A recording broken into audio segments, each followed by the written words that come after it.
Hey everyone, it's OJ here. Thanks for tuning in. I have another update on the Bitcoin forking just 2 days after my previous video, so don't go anywhere.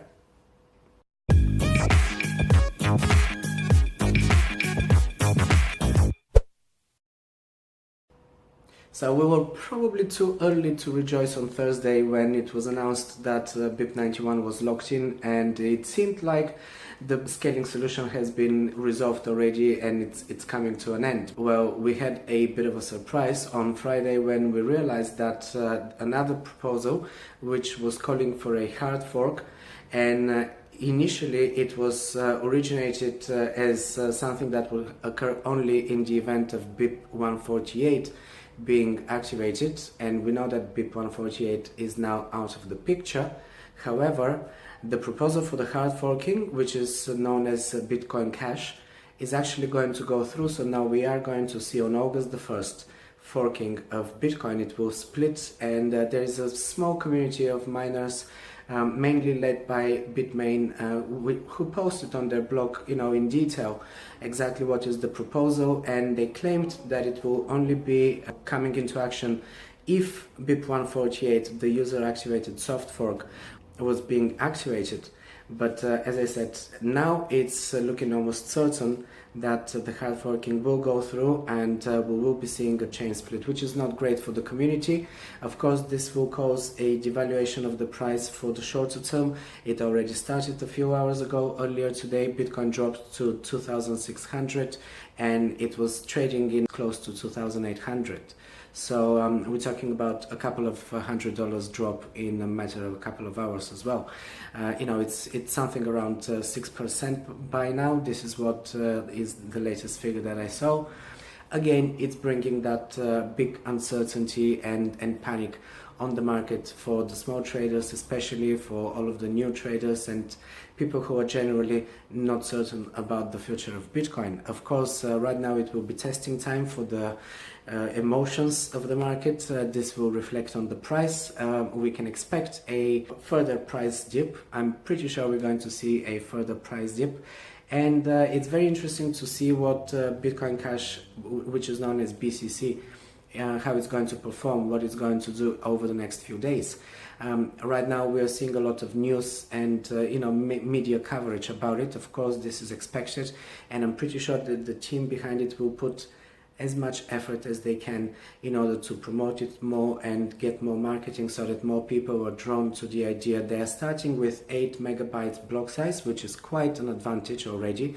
It must be mentioned that they are the opposing to Segwit team. At first we had the team led by Roger Ver and Bitcoin.com, who were proposing Bitcoin Unlimited. Bitcoin Cash has a lot of the same kind of ideology behind it, and it just looks like just a slightly different proposal to what Bitcoin Unlimited was trying to do in the beginning. But this is how the proposals went. First we had the Segwit proposal. That was the first proposal that originated by the Bitcoin core team and the original developers of Bitcoin, and that was not really welcomed by the community. At first the community was quite split whether they like the idea of Segwit, because it seems that the majority of the miners were preferring a bigger block size. And with the bigger block size came the proposal by the Bitcoin Unlimited team, and they wanted to be able to scale the Bitcoin size according to the needs of the network. So, it wasn't a fixed block size, it was scalable block size. That didn't go very well. Their software didn't really work when it was tested. There were a lot of glitches and things, so it kind of became clear that Bitcoin Unlimited is not really a popular choice. This is why more proposals came into plan. A lot of the miners were still not signaling for BIP 141, which was the original Segwit proposal. And later we saw the controversial user-activated soft fork proposal, BIP 148. Now that was calling for a soft fork being activated on the 1st of August, which in effect, in my previous videos, I already called it a hard fork, because quite frankly, it's excluding any blocks that are not signaling for Segwit, which is a hard fork, because that way it is not backward compatible, right? So then there was another proposal, which was Segwit 2x, and that seemed to be quite popular in the beginning, but it wasn't able to be implemented in the short space of time before August the 1st.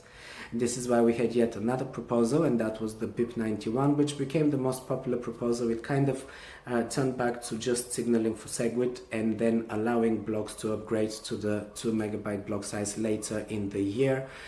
So it seemed like the most popular proposal, and you know, by all means, it seemed like we will have a smooth transition in a soft fork of Bitcoin into Segwit. And it's been only a couple of days since the announcement came that the user-activated hard fork proposal, which came really recently, it's probably been a week now, or maybe 10 days or something like that. And as I said, that proposal was supposed to be only activated in case BIP 148 comes into effect. Now the team behind it is claiming that they will actually go with it, and it will happen regardless of BIP 148. So this is the chronological order of how everything went, and this is where we stand currently.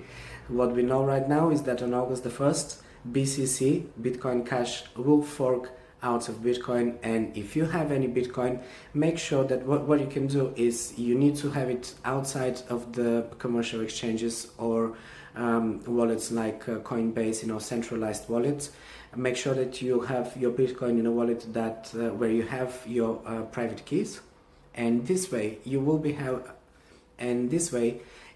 able to have Bitcoin on both blockchains, which would be the Bitcoin Core blockchain, the current blockchain, the dominant blockchain, and the Bitcoin Cash blockchain, which in the beginning will be seen as an alternative coin. Bitcoin Cash has still quite a small minority.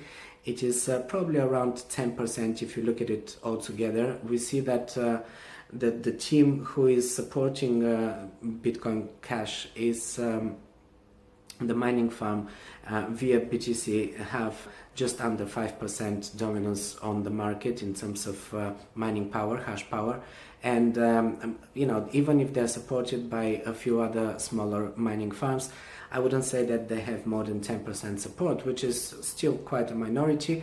We can have a scenario similar to what Ethereum had earlier in last year when it forked, and we might have BCC being a kind of a smaller, not so popular coin for a time period, and then we'll have to just observe and see how it goes. Coinbase already posted in their blog that they will not be supporting Bitcoin Cash, so the fork will not really be supported by Coinbase, which means that you have to move your Bitcoin outside of Coinbase and into another wallet. I'm going to talk about that a little bit more at the end of the video, but we can see here that Coinbase is saying that they will not be supporting the user-activated hard fork. So far, they're only supporting the current Bitcoin version, the one that will have Segwit implemented. All of the links that I'm pointing out here, of course, will be listed below the video, so you can grab any of these and you can read the full articles and familiarize yourself with exactly what is the content and what's going on. Then also we had bitcoincash.org. This is now the official website for Bitcoin Cash, so you can find out more information here. Then you can also go to bitcoin.com and you will find an article from today that explains more about Bitcoin Cash and how that proposal will be implemented, how it's coming into effect and everything. So there are a few places that already report about Bitcoin Cash. We know that it's definitely happening. It is not the best outcome, it's not what the community was expecting or hoping for, because of course any chain split is always going to be causing some trouble in terms of price. If we look at the chart of Bitcoin, we can see that the price has already gone down to 2,578. This is on Coinbase, one of the biggest Bitcoin exchanges. And we can also have a look at the price of BCC, Bitcoin Cash, which currently is $457. Even though we can see it's already lost 11% since yesterday. Now this will be very interesting to monitor over the period of the next few weeks and see exactly what the performance of this will be. As I said in the beginning, We don't really know what to expect. We don't know what kind of support Bitcoin Cash will have, how much hash power, how strong this coin will be. It's starting really strong because it's starting with 8 megabytes block size, and it has all the properties of the current Bitcoin. So it will try to compete with Bitcoin, Bitcoin which will already have Segwit. The main argument against Segwit was the fact that Segwit doesn't really increase the block size enough, and Segwit 2x was also just proposing for 2 megabytes block size, and a lot of the miners wanted to see a larger size blocks. So this is why Bitcoin Cash could actually be popular in the future. Now, I personally don't see a very big support in the community for Bitcoin Cash, so they will have to do a lot of work in order to win that support. They will have to do a lot of marketing and a lot of applications and maybe smart contracts and stuff in order to really push their blockchain and win some extra hash power in order to compete with Bitcoin. For the moment, Bitcoin still stays the way we know it. It's only a couple of $100 down. We can probably expect it to go down to that level and test the support at 2,200 if things are going in the way that are currently going. So I wouldn't be surprised if we are going down to that support level. I wouldn't be surprised even if we go down to the lower level, which is the 2000s and even slightly below the 2000s. This is what it did last time, and it could happen again. It wasn't really likely that it will happen, but we can expect it. So this is something that I can comment right now, and I wouldn't really dare make any further projections. Generally, Bitcoin looks like a bullish market still, so it shouldn't really be going down for too long. Bear in mind, if you're holding Bitcoin, you shouldn't really be selling it right now. It's not exactly the right time to be selling. You just hold your Bitcoins and wait for the price to recover, which will happen eventually. It might take slightly longer, but it will happen.